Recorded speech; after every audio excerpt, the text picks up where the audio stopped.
तो दोस्तों Lloyd engineering जिसको आप लॉयड स्टील के नाम से भी जानते होंगे, कंपनी ने अपने क्वार्टर वन के नंबर को डिस्क्लोज कर दिया है। तो चलिए देखते हैं क्या है बस के अंदर। डाटा बेसिकली यहाँ पे लाख्स में है, मैं आपको क्रोज में बता रहा हूँ।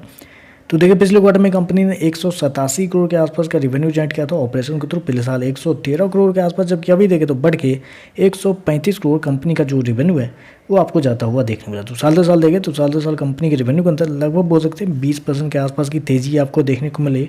वहीं अगर क्वार्टर क्वार्टर जाते हैं तो क्वार्टर क्वार्टर कंपनी के रेवेन्यू के अंदर गिरावट भी आपको देखने को मिल रही है। लगभग बोल सकते हैं आप 29% के आसपास की गिरावट है क्वार्टर क्वार्टर कंपनी के रेवेन्यू के अंदर। तो रेवेन्यू आपको देखा जाए तो क्वार्टरली बेसिस पर गिरता हुआ देखने को मिला है, जबकि साल दर साल कंपनी के रेवेन्यू के अंदर तेजी भी आपको देखने को मिल रही है। चलिए कंपनी खर्चे क्या वो देख लेते हैं।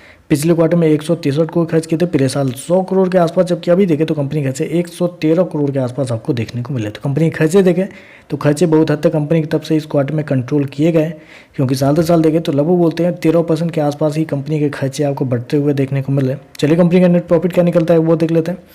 तो देखिए पिछले क्वार्टर की बात करें तो पिछले क्वार्टर में कंपनी 21 करोड़ के आसपास के प्रॉफिट में थी, पिछले साल लगभग 13 करोड़ के आसपास का प्रॉफिट, जबकि अभी देखें तो बढ़ के 21 करोड़ कंपनी का जो प्रॉफिट है वो आपको जाता हुआ देखने को मिल रहा है। तो साल दर साल देखें तो साल दर साल कंपनी के प्रॉफिट के अंदर लगभग बोल सकते हैं आप 55 या 60% के आसपास की तेजी आपको देखने को मिले। वहीं अगर क्वार्टर क्वार्टर जाते हैं तो क्वार्टर क्वार्टर कंपनी का जो प्रॉफिट है ऑलमोस्ट फ्लैट आपको देखने को मिला। हालांकि मैं आपको थोड़ा टैक्स के ऊपर हाईलाइट करना चाहूँगा।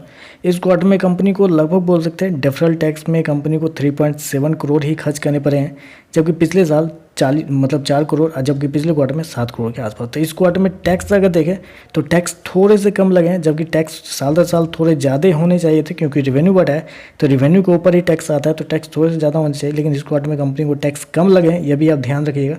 चलिए कंपनी के ईपीएस क्या है वो देख लेते हैं। तो देखिए पिछले क्वार्टर में 19 पैसे का, पिछले साल 12 पैसे, अभी देखें तो 19 पैसे के आसपास आपको देखने को मिल रहा है। तो ओवरऑल अगर देखा जाए तो देखिए साल दर साल कंपनी के नंबर अच्छे देखने को मिले, रेवेन्यू प्रॉफिट दोनों देखें उसके अंदर एक अच्छी खासी तेजी आपको देखने को मिले। हालांकि क्वार्टरली बेसिस पे कंपनी के नंबर कमजोर देखने को मिले, लेकिन बेसिकली जैसा कि नाम से पता चल रहा है कि स्टील सेक्टर की ये कंपनी है, स्टील का बिजनेस इनका होता है, तो आपको साल दर साल ही जज करना पड़ेगा, क्योंकि सीजन के हिसाब से कंपनी को प्रोजेक्ट और जो इनका जो टाइम ड्यूरेशन होता है वो काम करता है। तो उस हिसाब से देखें तो साल दर साल बेहतर है, क्वार्टरली बेसिस पे कमजोर है, शेयर ऑल टाइम हाई के आसपास है। तो देखते हैं मार्केट इस पे कैसे रिएक्ट करता है। तो चलिए बस आज के लिए बस इतना है। वीडियो पसंद आए तो लाइक कीजिएगा, साथ में साथ चैनल को सब्सक्राइब जरूर कीजिएगा। धन्यवाद।